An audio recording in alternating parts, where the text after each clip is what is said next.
The two most xenophobic groups of black people in the world are African Americans and South Africans.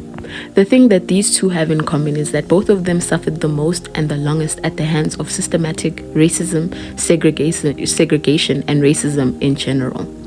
I am here to tell you that there is not a single thing you can do or say or show them to convince them otherwise. They are already part of the system, whether it's through tribalism, whether it's through xenophobia, whatever form they use to apart themselves from the entire African race. There's nothing you can do to get that person back. What we can do, however, is stop engaging with these people online. Stop giving them a platform. Every time you see a xenophobic comment and you go and you wanna go and try and say something or fix it or whatnot, you are boosting that person's comment.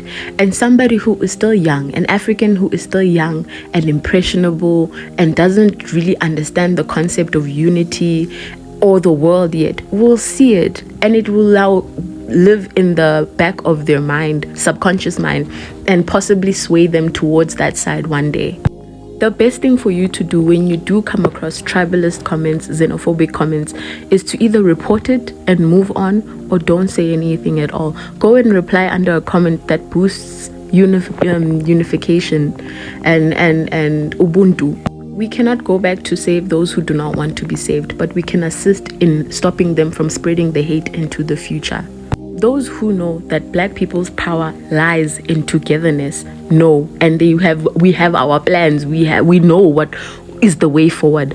Let starve those people so their movement can die. Do you understand? That's all I came to say. To all the Africans who are in America, please, you people should take care. This is the first form of jealousy. They will start by complaining. They have seen how there is no gang violence in the African community. There is no mass drug selling in the African community. There is no mass killing of Africans. They are seeing how the African communities in America are thriving, and they are making money and trying to fix their home abroad. And now it's jealousy that they cannot follow in suit. They are just jealous that their communities cannot be like us. We accept. We are village people, but we are not in prison. We are not the ones who are making American government make money off of prisons. We are not the ones who are making drug traffickers make money out of useless youths. We are not the ones giving money to gun companies so that they kill and say pa pa pa pa pa, shoot yourself up and down. In fact, if I want to, any Nigerian, just go to Chicago O Block, start selling coffin, you will be a billionaire. Those children will kill themselves, they will make you a billionaire. Start selling coffin. Anybody, if you are an African, go to this black American neighborhoods and start selling coffins. You must be a millionaire. You must be a millionaire in American dollars. Those people will kill themselves by themselves. So please, people should take care. That's the first form of jealousy. They are not complaining. It's jealousy. They are just jealous that the primitive people are doing better than them, the sophisticated people. Now, black Americans are coming after us again. What have we done? What have we done? We are not claiming you people. We have never claimed you people. It's the white man that keeps reminding you people, that I keep telling you people that it is not your land. The land you are in is not your land. You are slaves. You are minorities. It's them. It's not us. People should not come and blame us. Why are you blaming us? What have we Africans done? Okay, you are looking for a way to pour your anger on Africans. You have to boycott African business. Boycott the business. African businesses are not for you people. African businesses are for Africans who have traveled abroad. The money an African was spent to travel to America, you a black American, you don't have, and you call us poor. It takes typically, I've never tried to travel to America, but let me say it takes typically maybe even $10,000. There are people who pay far more, $10,000 to travel to America as an African. You, a black American, you people don't have that. All of you people from O Block, all of you people from Section 8, all of you people from the projects in poor neighborhoods, can you have $10,000 in your savings? You are coming to talk to us Africans. Can you have $10,000 in your savings? I'm laughing at our African name. You say they call us Mumbutu, Shambutu, Kambutu. No problem. Those are what we call our traditional names. If you translate to English, it means something. That's just the way we call the word in English, but in our dialect. What is your own traditional name? Mine is Nchake. What is your traditional name? Shakira Nigwa. Teshon. Jordan. What does it mean? What does it translate to? You people are not Africans. You people are red Indians. Oh yeah, speak red Indianese. Let me hear. You don't know red Indianese. I like the white man here. The white man will remind you your history. They will not teach you anything. They will not teach you just how to make money. They will not teach you people how to build your society. But you know what they'll teach you people? How you were slaves who were brought from Africa. They will remind you, this is not your home. This is not your home. This is not your home. And you people now have your identity crisis. Please leave us alone. Our businesses are for us who have traveled abroad. Leave us alone. We are 10 times better than you. We are smarter than you people. We have culture that you people don't have. My African friend explained to me that a lot of Africans don't like African Americans, and that's simply a difference in culture. So let me explain how I discovered this. My friend and me were sitting down at an IHOP at about 3 o'clock in the morning, and I invited him out. He said, "Thank you, I appreciate you. You are very kind." I said, "No problem, bro. I appreciate you." He says, "So you are from Africa. Why you don't have the accent?" I said, "Well, I've been here long enough to where I kind of adapted a Midwestern accent, and I kind of lost the African accent." He said, okay, I understand, okay. So we were talking, and he said, "Oh, look at those hood rats over there." And I said, "The hood rats?" And there's a bunch of black people just being loud and rowdy. And I said, "Well, they're not really hood, it's just they're us, they're black people like us." And he said, "You know how it is." And sadly, I knew exactly what he was talking about. You see, he then began to explain to me, like just in general, what I had thought and known for quite some time. He said, "Africans do not know African Americans at all. They do not like them. Let me watch this." He said, "Hello, brothers." And he signaled the hood rats that he calls them over there. He said, "What's up, cuz? Cracking?" Then he said, "Do you know who the African president is?" And he says, "Nah, I had no idea. I don't know, Shibuki, like. And he did some clicking noise, like, "Oh, that boy, like." And he was like, "Yeah, thank you, brother. You all right?" He said, "Yeah, I know my African history. I'm from the motherland. Peace out, word up." He says, "Word up." See, they are idiots. I'm like, "Oh, yeah." He says, he starts explaining to me about how they don't know African history. They only know African American history. That's all they know. It's a difference. He said American Africans are not good. And I'm like, "What do you mean not good?" He said, "They're not us. They're not cultured like us. They are not us." And then I asked, I said, why would like some Africans come over here because they want to be American? Well, they get American money, send it over to their family. Asians do this too. And there's a bunch of Asians in Africa for some reason. And there are there's a little subsection of Asian people, like Chinese people in Africa, because there's no population laws. It's a whole thing. He was explaining all this lore to me. I didn't know anything about this. I was confused. I was like, "Are you sure this is real?" And he said, "As far as I know, this is real. This is what I know. I go by what I know.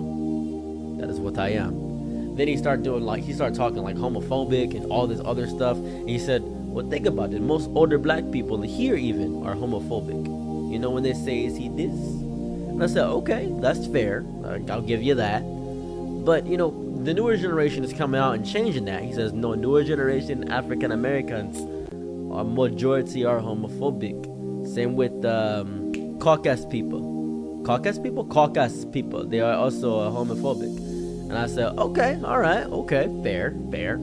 And I was just learning how his perception was, and it got me thinking, why is it that way? Why don't Africans like African Americans? Can someone explain that to me? Why is that? Why do African Americans hate the idea of being African so much? I never really understood it. It's like they make it a point to prove that we are nothing like you, we look nothing like you, y'all can never be us, completely different. And it's funny because you are literally one of us, removed through slavery. That's it. And then if you make a comment like that, they'll be like, "Oh, your people were the ones that sold us out." We were all the same people. There's crooks in every single group. There's crooks in every gender. There's crooks in every group.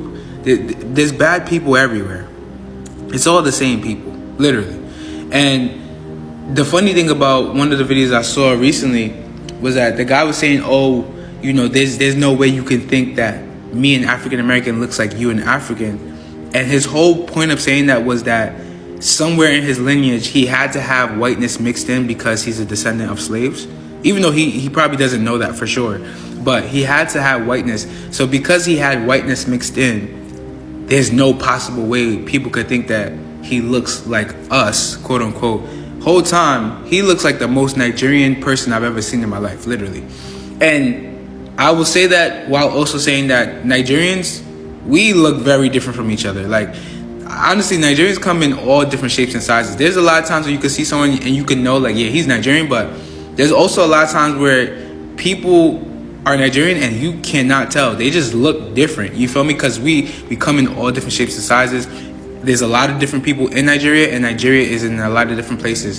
If you go to Alaska right now, there's an RCCG in Alaska. There's an RCCG in Alaska. Search it up on Google. So we're literally everywhere, right? But the real point that I'm trying to make is that, like, the division between Africans and African Americans is just weird to me. I don't understand it. If someone can explain it to me, that would be great, because I don't understand what purpose it actually serves. I don't understand what purpose it actually serves. I don't understand who the enemy is. Are we the enemy? Like, or do you have multiple enemies? Like, who is it? Like, what is it gonna do for you to hate the group of people that you come from? What does it do for you? Yes, Black Americans are the blueprint of Black people, honey.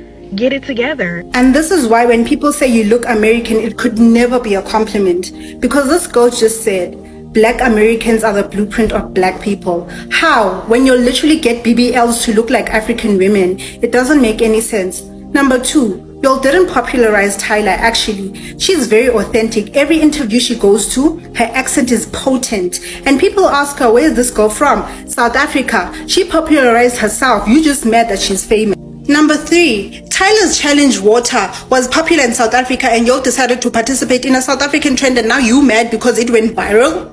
The same way you're trying to do that sana ni na dance with the shoulder and you're not even doing it properly because it was a family thing and you decided to participate. You're like doing this thing of taking African ideas, bedazzling them and putting a twist and then wanting to name them American so that you can say you're the blueprint. You are not the blueprint. A lot of your ideas already exist in Africa. You'll just switch it up and call it culture. I think the word she was looking for is influential. So that means you influence people into wanting to do the same things as you. But blueprint means I came up with the idea, which is kind of crazy. An example of this is them wearing locks and putting a lot of beads on and waist beads and skirts and calling it the Earth Girl aesthetic. You just look like an upcycled, colorful sangoma, if we're being for real. Y'all are the one diaspora that tries so hard to separate yourselves from your own people. And I understand it's probably out of trauma. But if you don't want to associate yourself with African and Caribbean people, that's cool, since you think being American is such an achievement. At the end of the day, over there, they can still kill you for your skin color since you think that's a trophy. But here in the motherland, you're always welcome. So the hate is one-sided, not from our side. Y'all ever wonder why Africans don't really like us? Well, I was married to an African. I remember we was having a conversation and I said to him, you know, it just really seemed like y'all don't really like us. I was showing him a video. I said, this is what they show us of y'all, that y'all hungry, your ribs is hanging out. So I showed him the video of one of those commercials they would show us like 3 a.m. Could you spare $1? He said, that is not us. He looked at that video, he laughed, and he said, who is that? He said, that is not us. He said, that's not them in Africa. That was never them starving. I said, what? So then I said, well, what is they showing y'all of us? He said the movies that they see of us is that we are, you know, our men sell drugs, you know, which they do, but they sell drugs and they just murder anything walking. They murder everybody. And so I said, well, what they show y'all about us? He said, they show them that we're prostitutes and we get high. And I was like, what? And so then he said when he went to get his papers from immigration or whoever he get the papers from to come here, he said they told him, don't marry a black woman. You be better off marrying a white woman. So when we're looking at this separateness that we have amongst each other, it was inbred in us. It was inbred to them to fear us. So they fear us and don't like us. We got to wake up, y'all, and come back together and unite in unity. There was things that was done and said to keep us apart. Ashe. There are no cruise ships that go from America to Africa today, but they want us to believe that sailboats with no engine went all the way to Africa and back multiple times in the 1600s. You gotta be a fool to believe that. Black Americans are indigenous to this land. Navy ships don't even do that today. I want you to try to find a cruise going from America to Africa today. Let me know if you find one. They brought people halfway across the world to till land that they've never seen before. Why not get the people that were already here to till the land that they've been on for centuries? Doesn't that make more sense? Doesn't it make more sense to enslave the indigenous population? We don't come from Africa, never been there.